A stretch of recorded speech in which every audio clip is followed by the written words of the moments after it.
So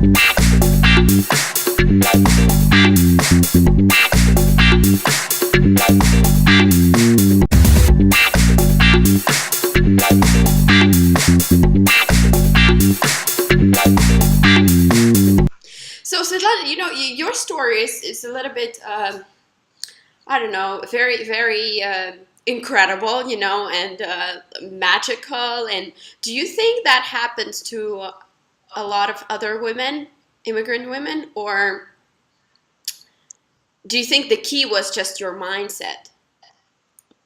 I have many friends who are immigrants.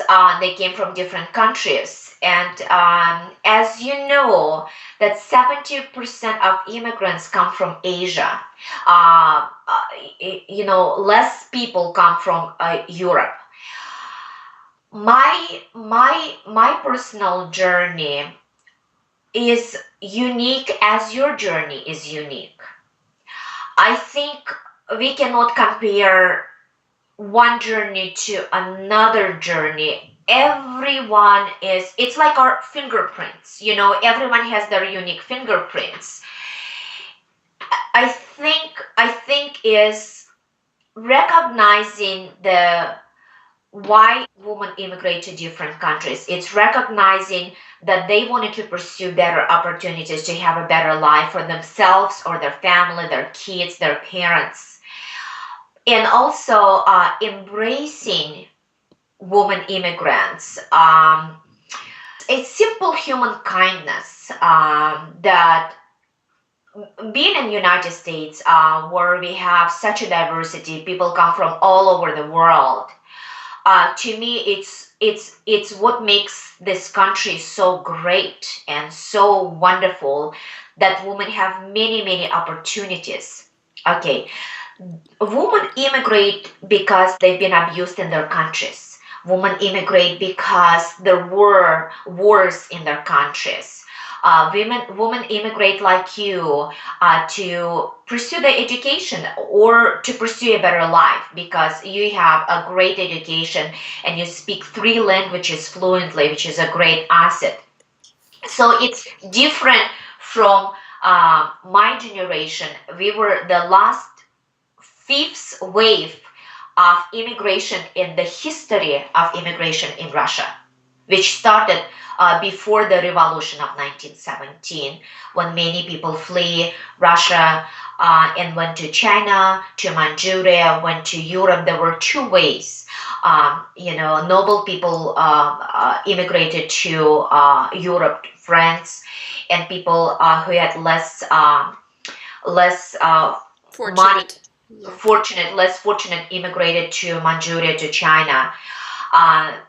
Like my grandmother, White Pearl, and if you forget my name, Yes. remember the pearls. She was born in Russia, but her mother, Elena Kim, immigrated from Korea to Russia in 1881 to pursue a better life. How simple that is, to pursue a better life. Well, I And didn't even know that, and I'm Russian. Okay.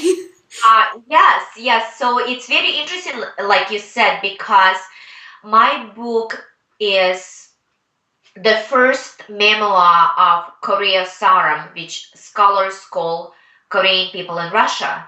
So Library of Congress has a collection with my name, and all the further studies of Korea Saram, Korean people in Russia, will be added to that collection.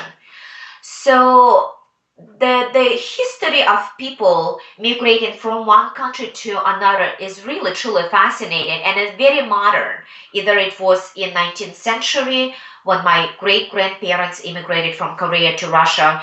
Who would knew that a century later, I would be immigrated from Russia to United States? And it's, what, it's universal happiness. We all wanted to be happy. That's true. That's true. And so I know it's another broad question, but what do you think is more? What do you think is better for a woman to do? To start her own business, even a small one, or to get hired? and do a job, a regular job. Wow, that is a very tough question because I do get emails all the time. What should I do? I'm stuck. What should I do? I was a doctor in my country, and here I am working in the restaurant as a waitress. Yeah. And it goes back to my question that sometimes we have to take the job to survive. Yes. But if you imagine a map of the city, you have this map of Moscow, okay? So that's your bigger vision that you focus and when I say focus, I meant mind, heart, and your soul. You gotta have the commitment. And then you get in your seat driving or riding a bicycle or walking and you walk on the streets. You take this street, you make right, you walk 1 block, you turn left. That's our daily life when we have to take the steps. But I know where I'm going, so I'll get there, right? One day it will take me 20 minutes, the other day it will take me 10 minutes. So my advice is really have that big vision what your goal is. There is a calling, which is your passion. And to me, successful person is the one who is pursuing their calling, which is a higher mission. And there is a job. Job to me simply is we get paid for our education, for our skills, for our time. To me, which is easier of two, colon or job? Job is easier. You will always have a job. If you're in US, even today in this economy, you will have a job. The question is that the job that you like, you dream, and you're just so excited to go to work every day? That's the question. Is that fulfilling? Is that makes you happy? Does it make you grow on a personal level, on professional level? Okay, there are, Galina, over 10 million companies owned by women today in the United States. Yes. But what percentage of this 10 million companies are making more than 250,000 a year? Very small. Okay. If That's we incredible. look on a global level, do you know that over 1 billion people live in poverty? Yeah. Think about the population of China is 1.7 billion. Can you imagine that 1 billion people live in poverty? Do you know that 70% of them are women today? Do you know that 3 billion people in the world live on less than $1 a day? Less than $1 a day. Nearly 775 million people cannot read or write. So technology today, I'm fascinated. It's creating this wide gap between literacy, people, educated people, and people who cannot, this 775 people that cannot read or write, they cannot utilize any technology. They don't have probably. 15 million households, families in United States are had by women. Women make most of the decision in America. Schools, cars to buy, washer and dryers, refrigerator. We make all the decisions. We make 80% of decision for healthcare for an entire family. I believe, and I actually remember a quote that Hillary Clinton used in her speech in Beijing.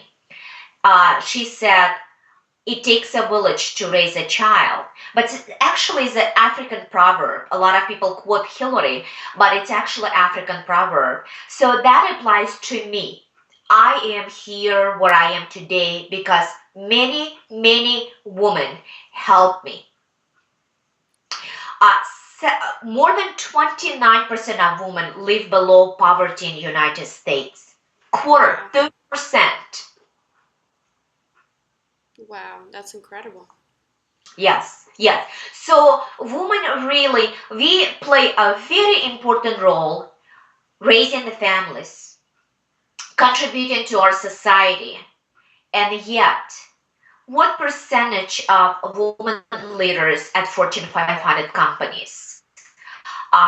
It's less than 2% or even less. I know that less than 2% sits on corporate boards, and I can talk about that. I think what we can do, we can share our stories and we can embrace each other. We have to. We're coming together. We're coming together, which is great. I do see some women are competitive, but you know what? I believe you gotta be competitive. It's great. You have to be competitive. If you want to be successful, you have to know who you are, what your strengths are, what your passion are, what you can do, and how you can help others. To me, it's good, but it has to be balanced. Everything is about balance. Think about drinking water. It's healthy, right? It's good. But think about if you drink 26 cups of water, I'm sure you get sick. So it is about balance.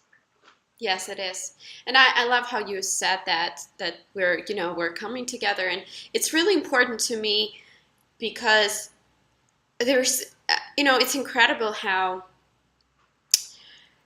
even educated women get stuck, and they don't really have as many opportunities as they think they were gonna have.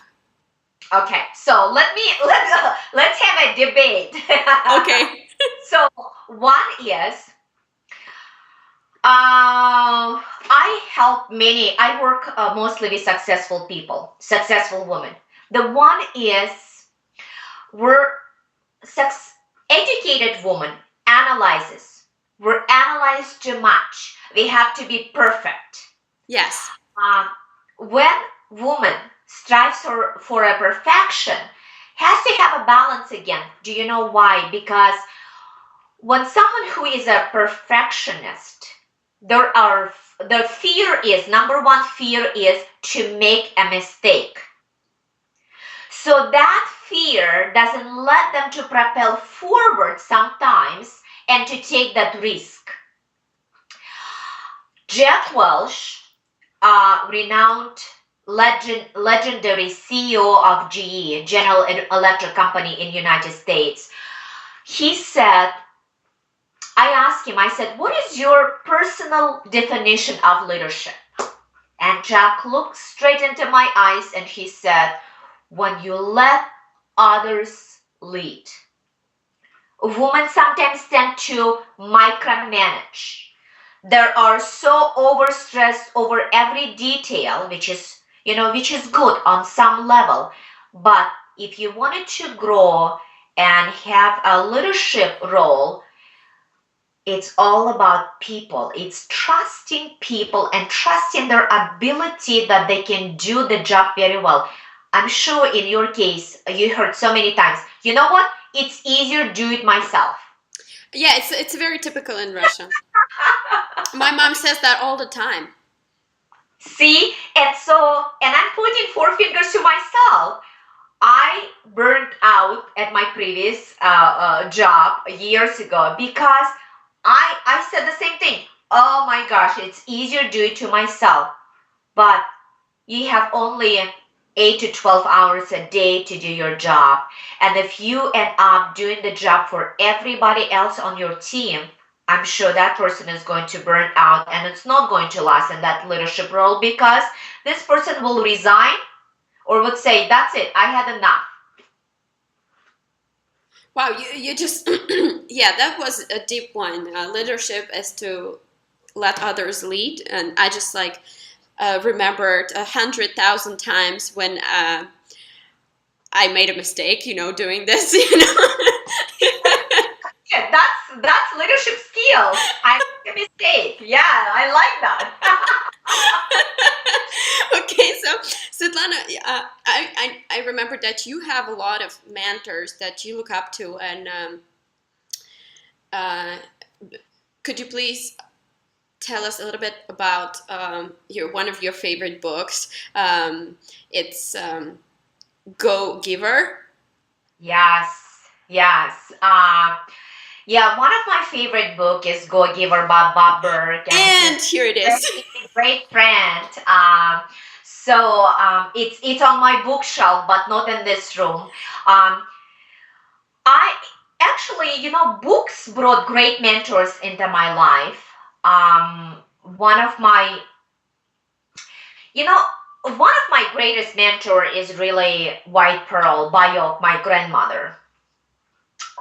She passed away 3 years ago, and I really truly believe, like, there is something is very important. I'm going to share with you that you personally and your listeners can practice.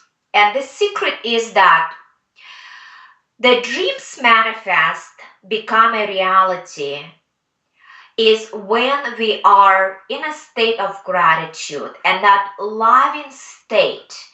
And I'm not talking about this crazy love. It's being grateful for where you are that moment. It's very hard to grasp and understand.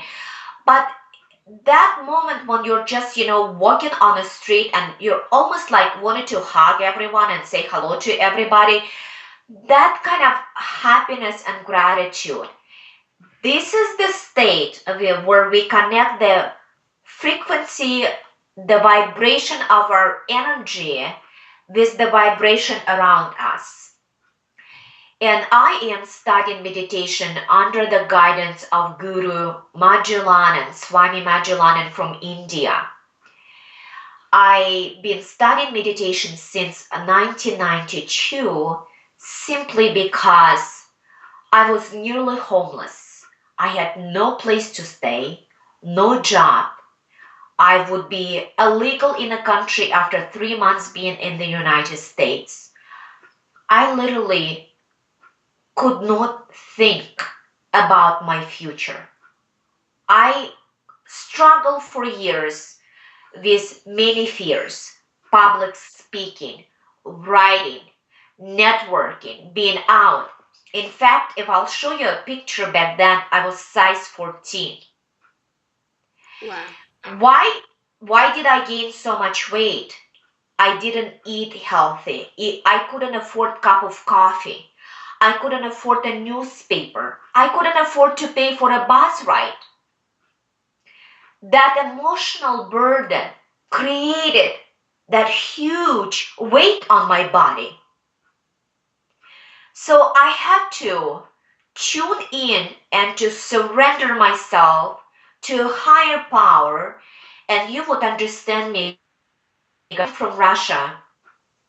I couldn't say I believe in God because we were in a communist country. So I always said I believe in the universe supporting me. I did not blame anyone because that was my decision to come.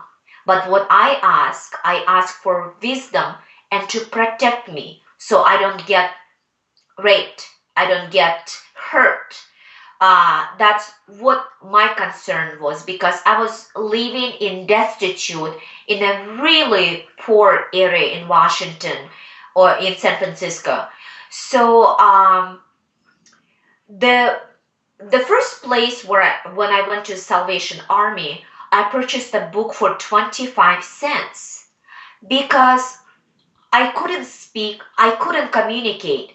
It felt to me like I was a child sitting in a cage where the sky was different, when the water tasted different, and the sound of English just made me crazy. It would give me a headache. So my best friends became books. They became my teachers and my mentors. And right before I was getting on an airplane, I went to the bookstore, my habit, and I saw this book, Go Giver, and I asked the person, did you read this book? And she said no, but she said I heard great things about the book. I got on an airplane from Washington, D.C. to San Francisco, which is 5.5 hours. I flew by Virgin America, and I finished that book. I just couldn't simply put it down because he talks about values and philosophy which is very dear to my heart. It's giving and giving either your time, talent, knowledge to people. That's how you become successful. It's by uh, giving first. And by the time I finished reading this book, I sent email to Bob because it was very clever. His email was very simple. Bob@Burke.com. So it's his first name and his last name.com. And it was Christmas time. He responded back to me immediately. And instead of focusing on himself, and I complimented how much I enjoy reading his book, he said, I wanted to know how you did it. In fact, I saved his emails. And that's how they become great friends. And this goes to answering your previous questions, how a woman can get in contact with others.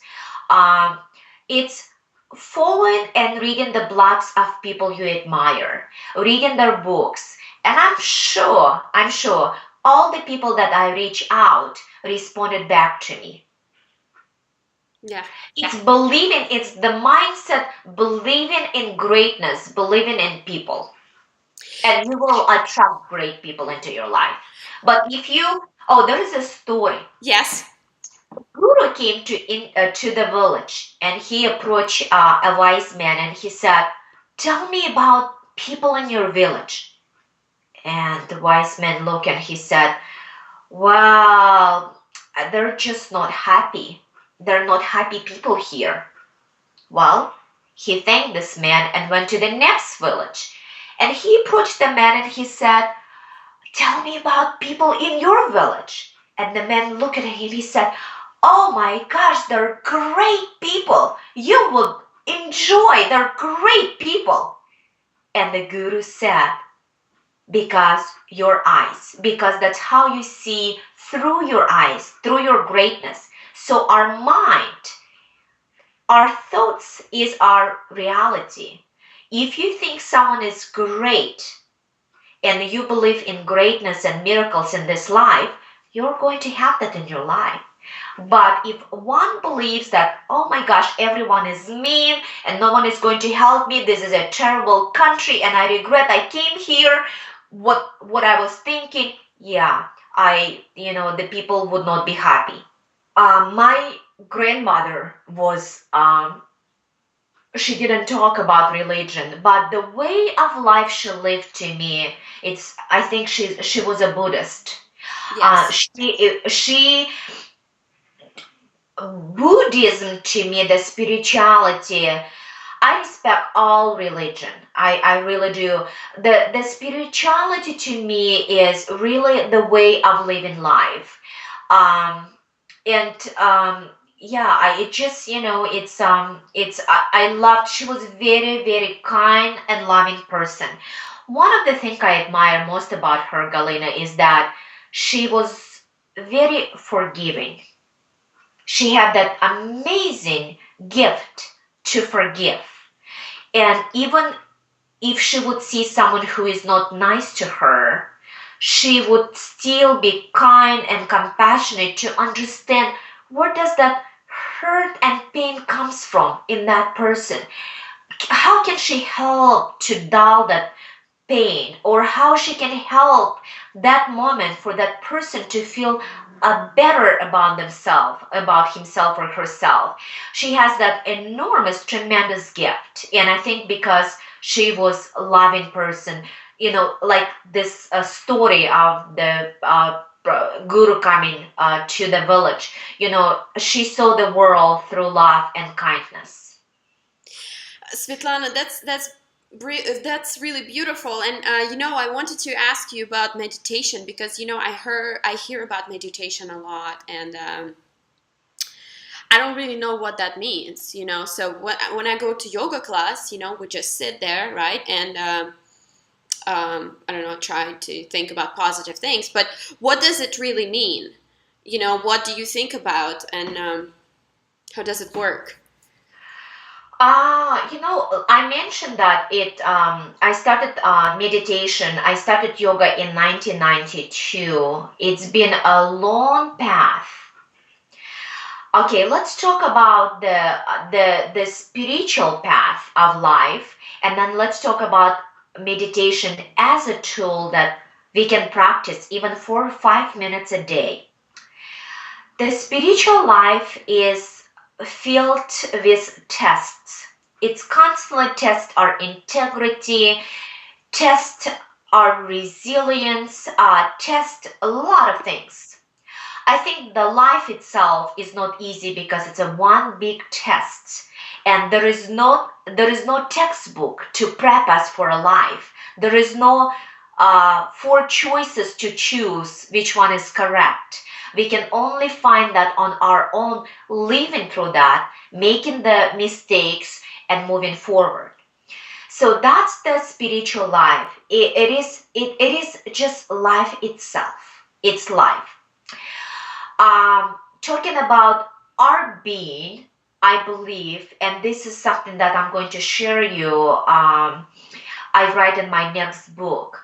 I'm talking about the key to healthy, happy, successful life, no matter where you are. It's your core, which is self.